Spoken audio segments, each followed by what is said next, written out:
Hello again. Thanks for joining us. This is Space Nuts. My name is Andrew Dunkley. So good to have your company on this episode 318. Oh my goodness. Today we are going to be talking about a moon, not ours, not one of Mars's moons, not one of the better known moons in our solar system. This is a moon that's been discovered and they're sending out a probe to take a peek. Her name's Lucy. We're also going to look at the upside down snow on Europa, which is weird science indeed. Plus, we've got a couple of audience questions, both focused on the James Webb Space Telescope. So we will tackle those stories and more today on this edition of the Space Nuts podcast. 15 seconds. Guidance is internal. 10, 9. Ignition sequence start. Space Nuts. 5, 4, 3, 2. 1, 2, 3, 4, 5, 5, 4, 3, 2, 1. Space Nuts. Astronauts report it feels good. And joining me, as always, is his good self, Professor Fred Watson, astronomer at large. Hello, Fred. Good day, Andrew. Nice to see your smiling face again. Good to see you too. How have you been? What have you been up to? It's been mostly fine. One or two glitches, but mostly fine. But I wanted to tell you that our correspondent, it's probably the best name for her, in the United States, Heidi, who we mentioned last week, Yep. because she wants us to mention as often as we can the word lithopanspermia. So we did that, and I got a lovely text from her telling you and I that we made her day, month, and year by mentioning our correspondence, which was lovely. So a good shout out to Heidi and husband as well. And also I had the opportunity to chat on Monday night this week with our good friend David Astle. Oh, wonderful. David Astle, the star of episode 301, who came to help us celebrate 300th birthday.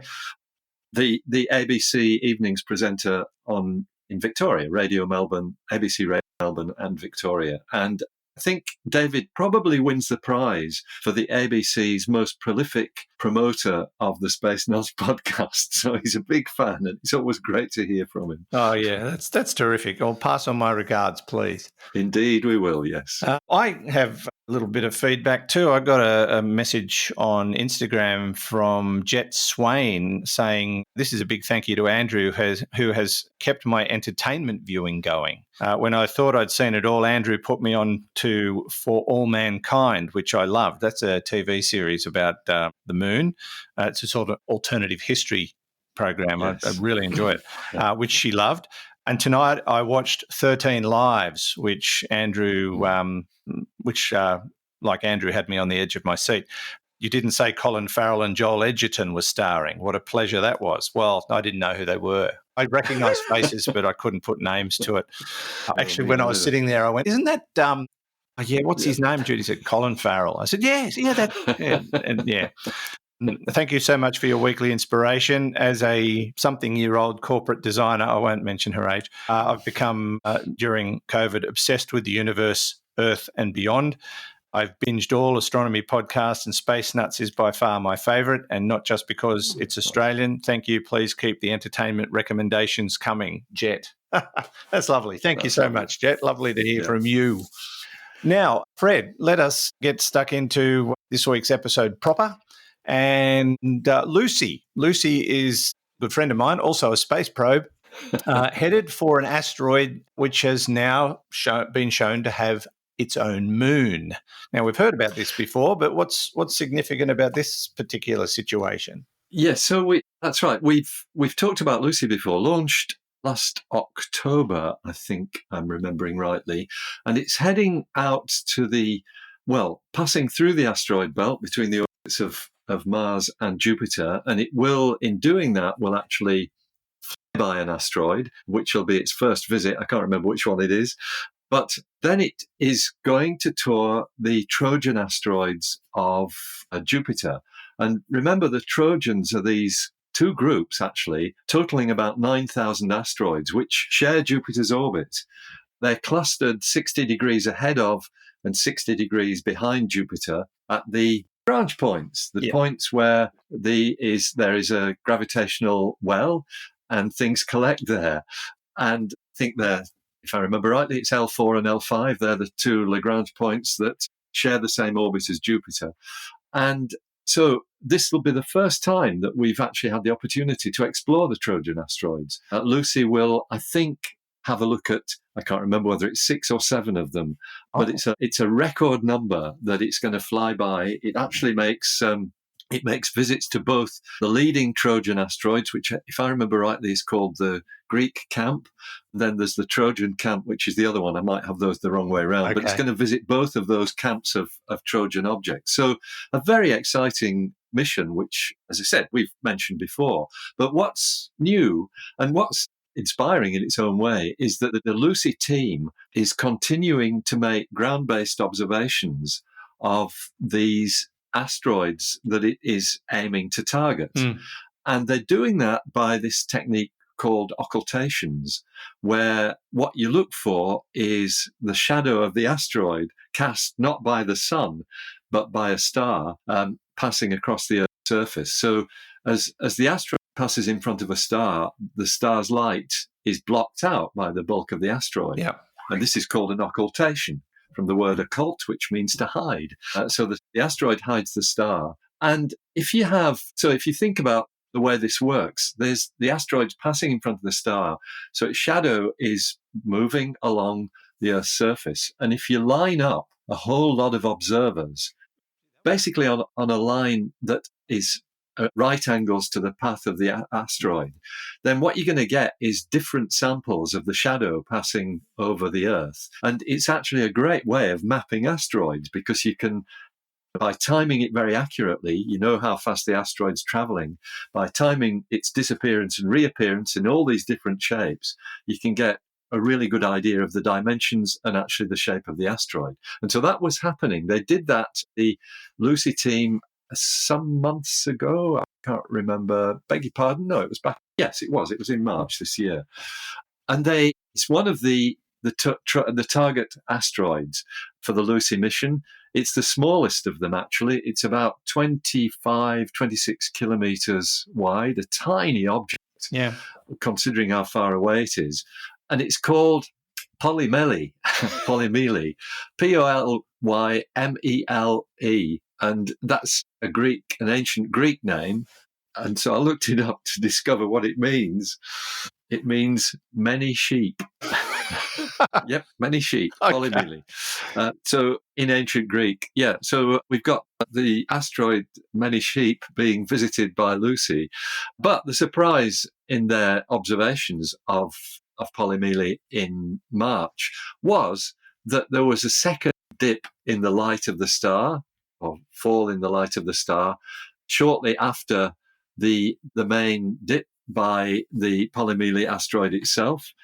And that is being interpreted, I'm sure correctly, as a moon of this object, which is about 5 kilometers in diameter. That gives you an idea of how sensitive this technique is, the occultation technique, because something 5 kilometers in diameter, a distance, it's going to be roughly in the region of 800 million kilometers, because that's the sort of average distance that Jupiter is from the sun. Then what they are likely to do following up on that is to use the Hubble telescope. I don't think that's yet happened, to essentially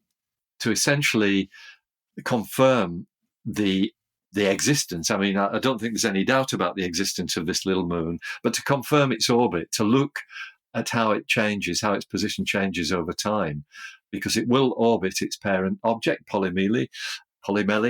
And I think that, that's such a great testimony to the power of the occultation technique and what you can do from Earth with these objects, which are minuscule. The Science SciTech Daily website, which reported this, has a very nice comparison that what you're looking at when you think about this tiny object at that distance, it's the equivalent to finding a quarter, American coin, on a sidewalk in Los Angeles while you're on a skyscraper in Manhattan. Wow. The other side of the country. So fantastic resolution. Yeah. As I said, it's get when you do occultation. So if these two things, you ready for this dad joke? Oh, here we go. If these two things hit each other, the asteroid and its moon, would that be a polymelee? Oh, I like it. It would certainly be a very woolly occasion. Dear, oh dear. I feel very sheepish now. Is it more likely, though, that polymelee or polymele or whatever we want to call it and the other object are tidally locked? Very likely. Very likely. That would be pretty hard to confirm, but that's nearly always the case with these asteroids and their moons, which are actually quite common, Andrew. It's not a rarity. Even though I didn't mention this figure, the little moon, whatever it's called, it hasn't got a name yet. Even though it's about 200 kilometers actually from Polymele, I think it's likely they will be, at least the moon will be tidally locked, so it always faces the same side to Polymele. Whether Polymele itself is tidally locked is a different question, because a 5 kilometer moon is pretty small compared with an object that's 27 kilometers wide. So, yeah.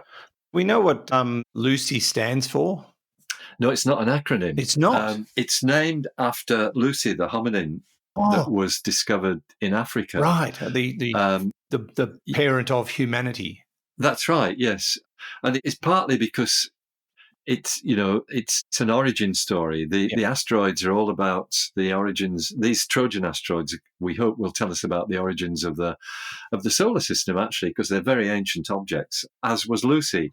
And of course, Lucy got its name because when the discovery was made, the archaeological team spent the whole night celebrating with the Beatles song, Lucy in the Sky with Diamonds. That's where it came from. So, and if I remember rightly, I'm remembering now from when we talked about this last year, Lucy itself, the spacecraft, carries a plaque which has various bits of poetry on it, including from the Beatles. So, it's a really nice, very, very nice little tie-up of what it's all about. And I'm sure we'll hear more of that kind of thing when the spacecraft gets out to the Elton asteroid John belt. does a fantastic cover version of Lucy in the Sky with Diamonds. It's a big hit for him too. I'm going to refer back to Jet, who I mentioned at the beginning of the show, who enjoyed my my movie and TV show recommendations, and that has dovetailed perfectly here because the movie Lucy is well worth watching. It's got nothing to do with space or astronomy, but it's a science fiction movie about a drug that can enhance your thinking, and Scarlett Johansson stars in this particular film with Morgan Freeman. It is fantastic.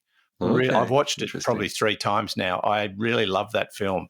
So give that one a try. It's called Lucy, and it is based on the premise of the origin of humanity. And Morgan Freeman plays a professor who's looking into the workings of the human brain and what it would be like for people to increase the amount of brain power they use. Humans only use, 10%? And, well, without giving too much away, Scarlett Johansson's character, Lucy, gets to 100%. Okay. And you can imagine what happens from there. But really great film, so check it out. I'm sure you'll enjoy it. Let me know what you think. And, the only downside with this Lucy mission is how long we've got to wait, because it's not going to get there for a little while yet. No, it's towards the end of the decade, I think. Yeah, it is. There will be stuff comes back as it passes its target asteroid in the main asteroid belt, which, if I remember rightly, also has a moon. Yeah, okay. Yeah, I can't remember which one that is, but actually, no, I might be wrong there. I think it doesn't have a moon, but certainly at least one of the other Trojan asteroids has a moon. All right. So it's going to be a really interesting mission. Yeah, and I'm also staggered by the number of asteroids that are out in that vicinity. That's a big cluster of crashing into object things. Yes, that's right. Exactly. That's right. So they've got to find their way through all that. Absolutely. All right. There'll be obviously more news on the Lucy mission in years to come, and maybe sooner than that. We'll certainly keep an eye on it. This is Space Nuts. You're with Andrew Dunkley and Professor Fred Watson.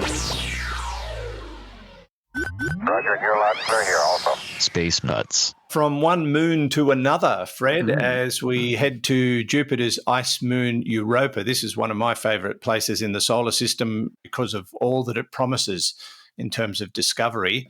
And one such discovery has been made, and this one's just weird science. This is all upside down, left becomes right. Dogs and cats are living together. It's just it's just out there, this one. You're hitting holes in one. Yeah, it's an extraordinary world. Yeah. Not recently, but I have three. See? Yes. Look, 1, 2, 3. Oh, yeah, I see them. Yeah, good. They look like moons of Jupiter, actually, the way they're lined up there. Those ones have collided with a lot of things, though. Yeah. So Europa, one of the 4 Galilean moons, the moons discovered by Galileo back in 1610. And like many of the moons of the giant planets, or like several of them, perhaps many is the wrong word, Europa has this structure, a rocky object overlain with a global liquid water ocean with thick layer of ice on top of that. Yep. And what has prompted this study is the fact that NASA will be launching a spacecraft in 2 years' time to explore Europa, not to land on it. It's actually an orbiter.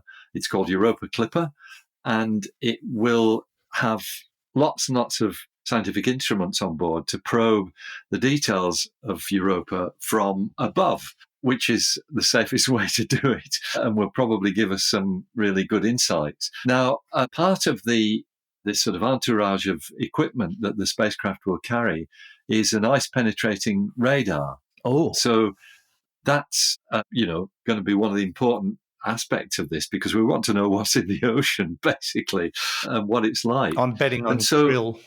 Yeah, it could be krill. Yeah, could be, well, I don't know whether the ice-penetrating radar will detect that, but you never know. Large bodies of krill might produce a radio reflection that would move around under the ocean. Who knows? However, the design of the ice-penetrating radar has to know kind of what sort of ice you're dealing with. Of course, because there's all sorts of different kinds. There are, that's right. And so the ice crust is thought to be 15 to 25 kilometres thick. It's not a thin layer of ice by any means. The ocean's thought to be much deeper, actually, that maybe 60 to 150 kilometres. This comes from, observations made of the properties of Europa. Yeah. But in particular, things like the magnetic properties, because that's one of the things that tells you about the presence of water. So the team, as I said, working on the radar, wants to know about the ice that they're going to find there. And that's because, as you said, ice comes in many different forms. But with ice sheets, there are two definitely distinct forms of ice formation. And one of them's got a really nice name. It's called frazzle ice. It's called what? Frazzle ice, F-R-A-Z or Z-I-L, frazzle. Okay. Not frazzle as in I'm feeling frazzled, which has a different spelling, but it's called frazzle ice. And frazzle ice is basically ice that forms by this process that I think you alluded to a minute ago, upside down snowfall.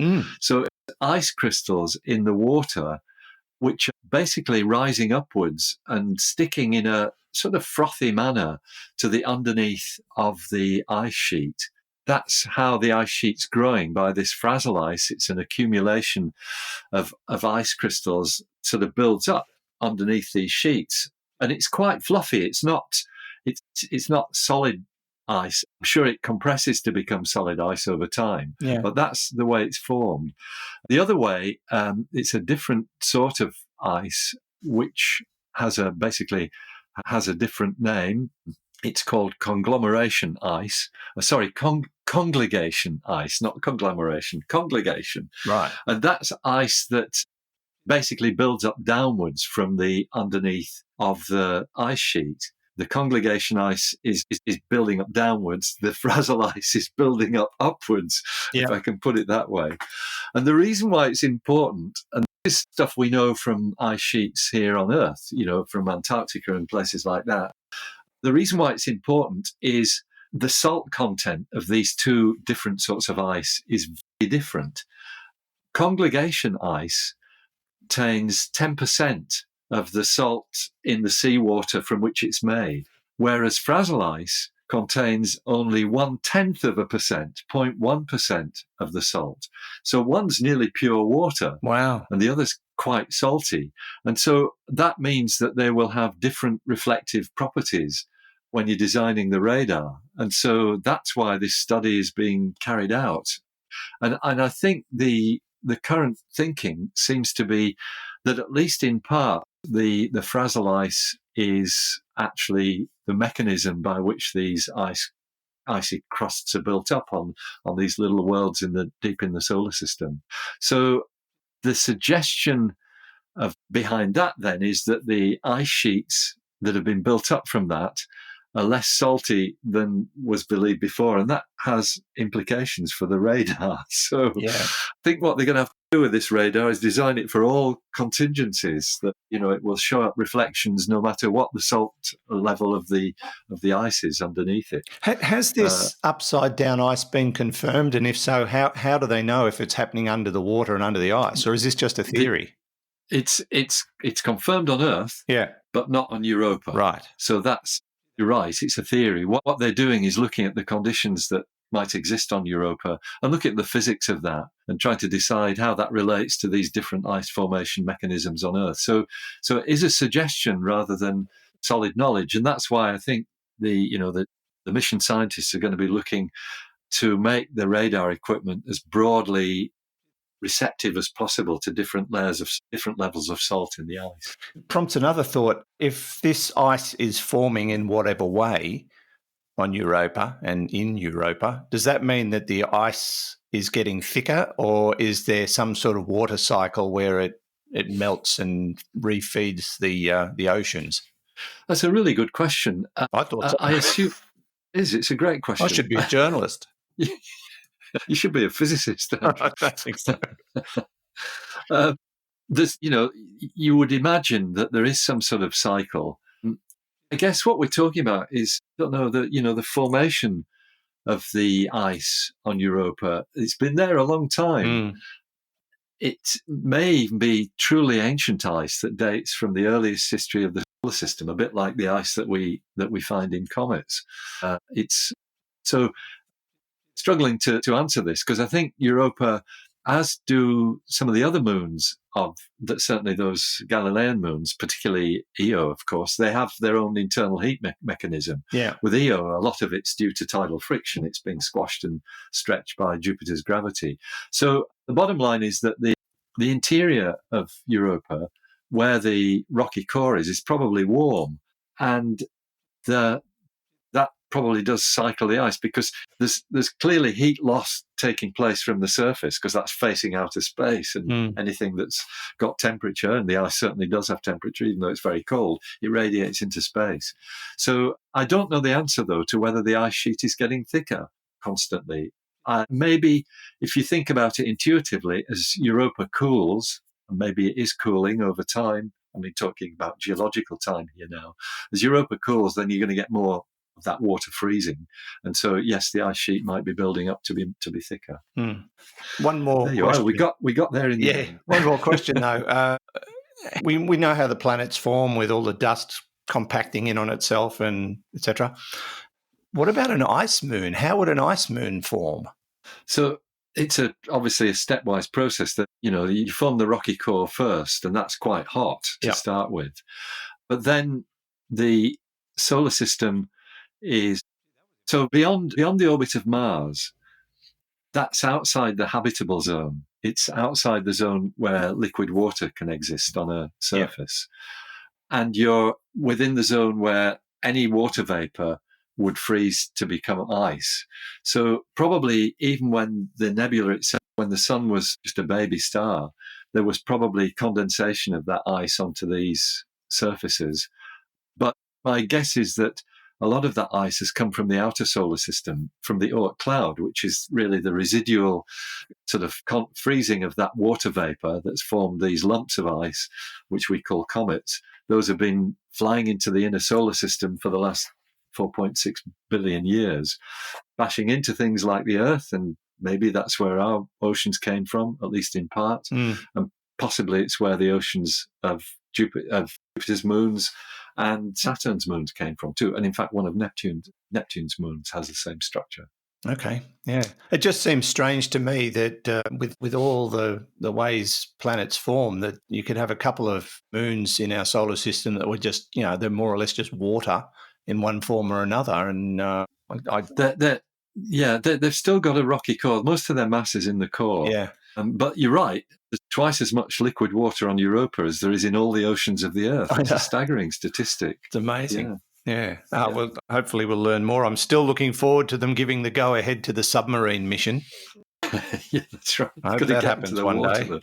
It's the drilling through the 25 kilometres of ice that's the tricky bit. Yeah, they could just use heaters and just let it sink. Well, that's one of the ideas. Well, there you are. See, I should be a physicist. A bucket of plutonium dropped on the surface I don't know. Yeah, but that sort of brings into the ethical question of course, of polluting other worlds and sending to fry anything our nasty stuff to them. We've got enough nasty stuff.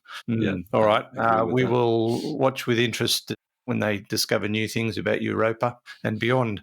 This is the Space Nuts podcast. Well, it's a podcast if you're listening on a podcast. Otherwise, it's a radio show. But, thank you for joining us. This is Andrew Dunkley. That's me, and Fred Watson, who is an astronomer at large. He knows all the stuff we need to know. 0G, and I feel fine. Space Nuts. Now, Fred, my favourite part of the show, where we turn it over to the audience and they ask us all sorts of amazing questions, and we refer to other people and get back to them in a couple of years, or we answer them instantaneously. You're going to love this. I love people who just show enthusiasm for a topic and do it in a very demonstrable way, and that's certainly the case with Billy in New Jersey. Professor Watson, Andrew, Billy Gerard, in great New Jersey in the U.S. of A. Hey, quick question. I recently saw the James Webb, the brand new space telescope, has seen a galaxy far, far away. One they're saying may be older than the 13 blah, blah, blah billion years we think the universe is. Does this mean our estimate for how old the universe is may be wrong? And a follow-up to that, if that is the case, do you think, Professor Watson, the square kilometer array may see something even older still? Billy Gerard over here in New Jersey, the great US of A. By the way, love the program. As we used to say around here, dittos. Thanks, appreciate the show. Keep up the good work. Over and out. Thank you, Billy. What's the game show that you host? I want to watch. Yeah. So I love your enthusiasm. It's fantastic. Absolutely. And I hope all is well in the greater state of New Jersey. Now, the James Webb Space Telescope throwing up all sorts of images and, as a consequence, all sorts of questions. So the image of a galaxy that may be not only far, far away, but older than perhaps even the universe. And does that suggest we've got the age of the universe model wrong? I guess that's what James Webb was sent up there to find out. That's right. So I haven't seen that report, actually. Everything I've seen is pretty self-consistent. So what gives us the age of the universe is, first of all, the expansion of the universe. We can look at the expansion today and investigate how fast the universe was expanding in the past, and then extrapolate back, and we get 13.8 billion years. But we can also look at the flash of the Big Bang, the cosmic microwave background radiation, this radio signal that's pretty uniform all over the entire sky, which we interpret as having such a great look back time. In other words, we're looking back so far in time that we're seeing when the universe was still glowing brightly. So this is a sort of wall of radiation that corresponds actually to the time when the universe became transparent, which we think was about 380,000 years after the Big Bang. So that cosmic microwave background is, I sometimes call it the cosmic wallpaper, because it's a background against which everything that we see in the universe is projected, and it corresponds to seeing back to the time of the Big Bang. So anything in front of that must be more recent than the Big Bang. That's the logic. Yeah. And, galaxies, their ages are determined principally by what we call the redshift, which is the time the amount by which their radiation has been stretched, because we know what frequencies hydrogen emits light on when it's excited. We know that, in fact, the wavelength of the light is the same thing, just putting it upside down. The wavelength of the light when it was emitted, and we know the wavelength of the light when we receive it. And by comparing those two, we can work out how much the universe has expanded in the meantime. I'm trying to get my head around, though, the idea of a galaxy that might have pre-existed before the universe. So this flies completely in the face of all that we know about the way the universe behaves. But whether you could have something that was there before the Big Bang, and my guess is it doesn't work. The logic simply doesn't let you do that. And so if you've got a galaxy whose age, the age is always going to be, the look back time to the galaxy is always going to be less than the age of the universe. And so if there are figures that are incompatible, then we've got something wrong. Now, that's not new, Andrew, because when people started looking at the age of the universe at first in the 60s and 70s, there was a time when it looked as though the universe was relatively young, maybe 10 billion years old. But that was totally counterintuitive, because we know that some stars are much older than that. We know, by the way atomic processes work, the decay times of nuclei when they decay. We know it's like the carbon-14 dating that we use for vegetable material here on Earth. You can get an age from it. And so we could get ages for these stars, which turned out to be more than what we thought the age of the universe might be. And that clearly doesn't work. No. And yes, it turned out that we got the age of the universe wrong, because the universe is not slowing down in its expansion. It is actually increasing. So a really great question there from Billy. And I will try and find any reports that suggest that we're seeing galaxies that are older than the universe, because I'd like to know how those are reconciled. But analysis of the cosmic background radiation, mathematically, they've got it really fine-tuned as to when the Big Bang happened, and that is the dawn of the universe, isn't it? It ties. That's right. That you can tie down that flash of the Big Bang, the cosmic microwave background radiation, very well with what we learned from the expansion of the universe. The two things are quite compatible. So my guess is we haven't got things badly wrong, but there might be tweaking needed for the numbers themselves. Yeah, and I suppose it brings in, because of the substantial amount of time we are discussing, how much time is a workable error that takes you into a new realm. I have found a story in newscientist.com that suggests James Webb has found a galaxy that predates the earliest known galaxy. Yes. So now they're saying the first galaxy, or this galaxy, it's been discovered, formed 300 million years after the Big Bang, that there was, the previous oldest galaxy was 400 million years after the Big Bang. So the timing still correlates in terms of the Big Bang happened and then the galaxies formed. Yeah, that might be it, actually. And you're quite right. I did see that report that suggests that, it's still a problem for the theoretical physicists who try and work out what the conditions were after the Big Bang, and then how long it would take stars to form given those conditions and galaxies to form. And so that just means that you've got to rethink the length of time. The period, by the way, between the Big Bang and the first stars is what we call the Dark Ages. And indeed, as Billy mentioned, the Dark Ages are very much the province of the square kilometre array when it comes online towards the end of the decade. That's one of the reasons why it was built, to look at the way cold hydrogen was distributed in space in a time before the first stars and galaxies formed. And because radio signals were emitted by cold hydrogen, whereas light wasn't emitted because there wasn't anything shining. So it's interesting. What it means is the Dark Ages period is, as we push back the age of the time when the first galaxies were formed after the Big Bang, then you're shortening the era of the Dark Ages. And of course, that means you're seeing, the signals are going to be fainter and fainter. So it's a challenge for astronomers to discover these things so far back in time. So another bad dad joke coming up. So during the Dark Ages, there were no stars. Therefore, there was no light. Therefore, there were only nights. Oh. It's a good one, though. It's a good one. I like it. I like it. Because there was no light, they weren't in shining armour, though. No, they wouldn't have been, would they? There you go.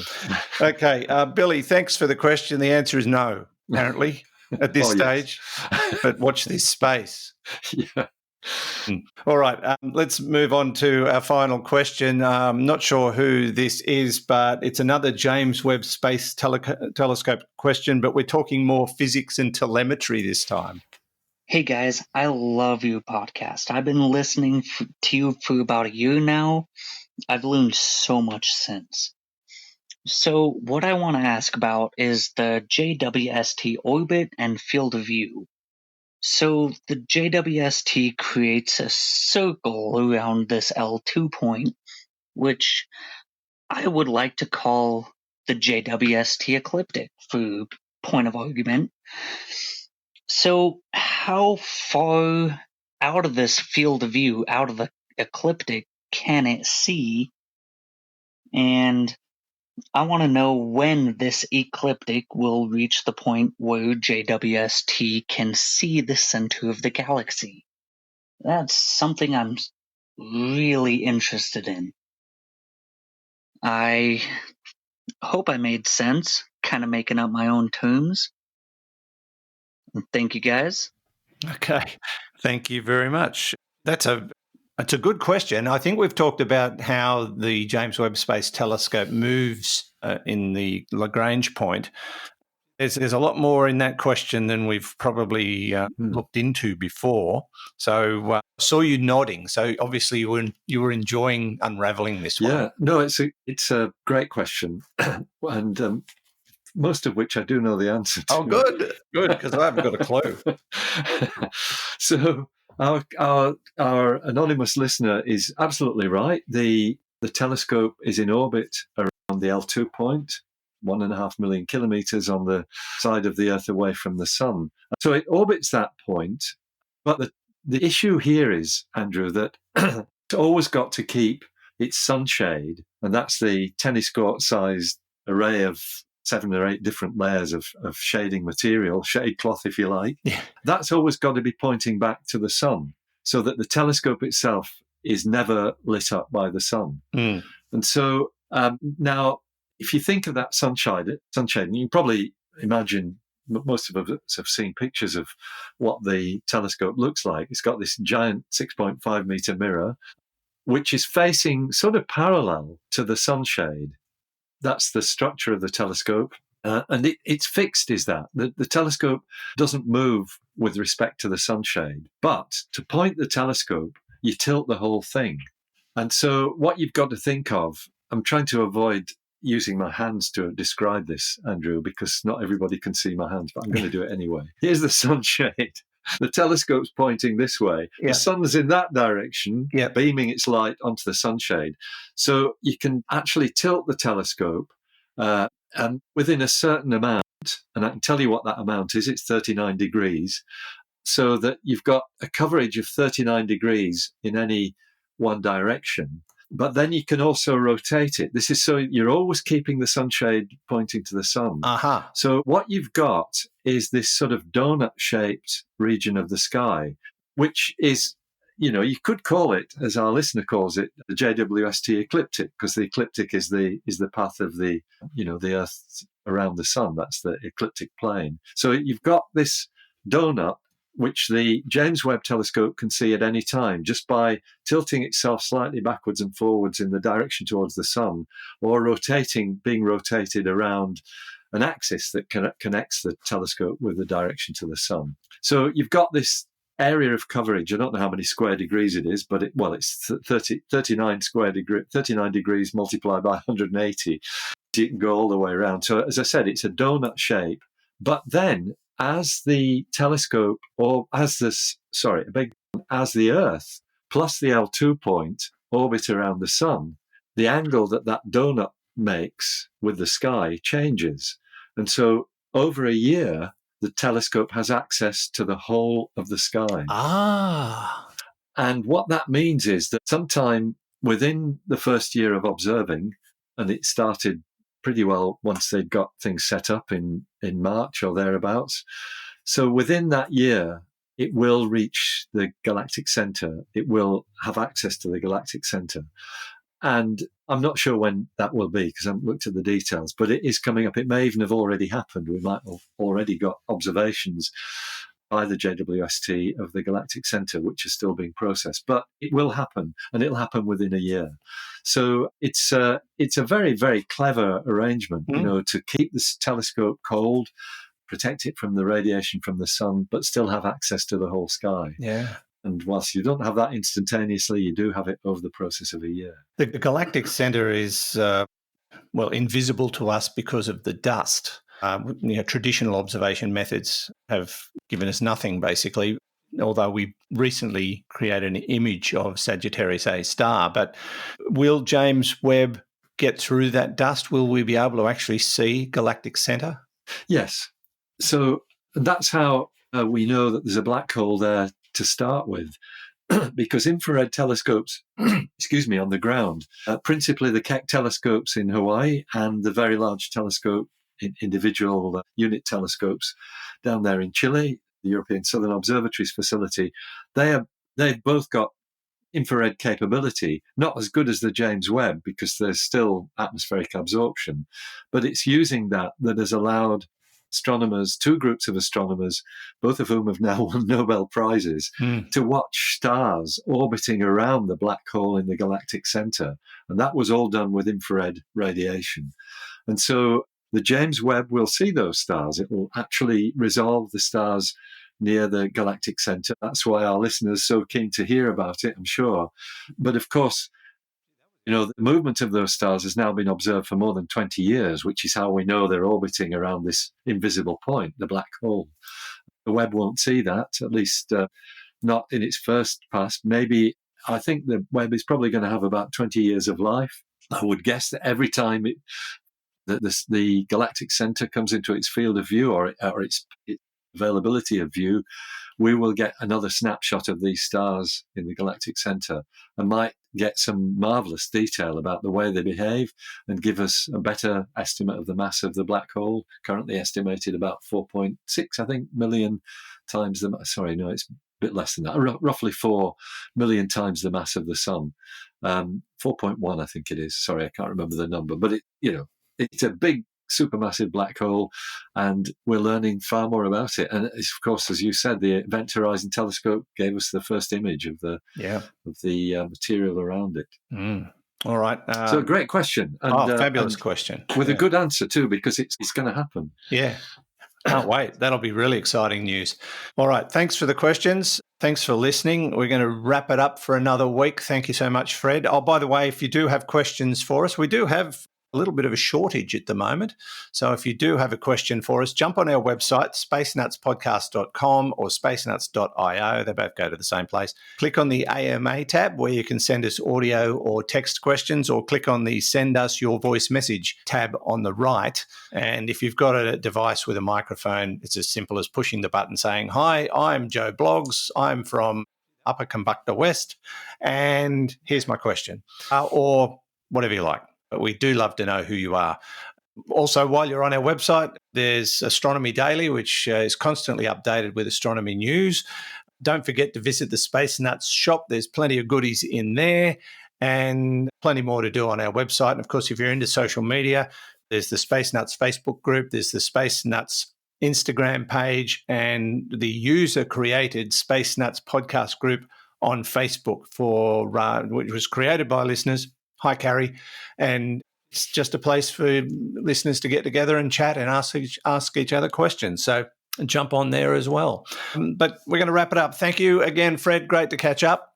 Always a pleasure, Andrew. See you soon. See you next week. Fred Watson, astronomer at large, part of the team here at Space Nuts. And thanks to Hugh in the studio, who forgot we were on today. Cue the crickets. From me, Andrew Dunkley, thanks for your company. Look forward to catching up with you on the very next episode of Space Nuts. Bye-bye. Space Nuts. You've been listening to the Space Nuts podcast. Mission complete, Houston. Available at Apple Podcasts, Google Podcasts, Spotify, iHeartRadio, or your favourite podcast player. You can also stream on demand at Bytes.com. This has been another quality podcast production from Bytes.com.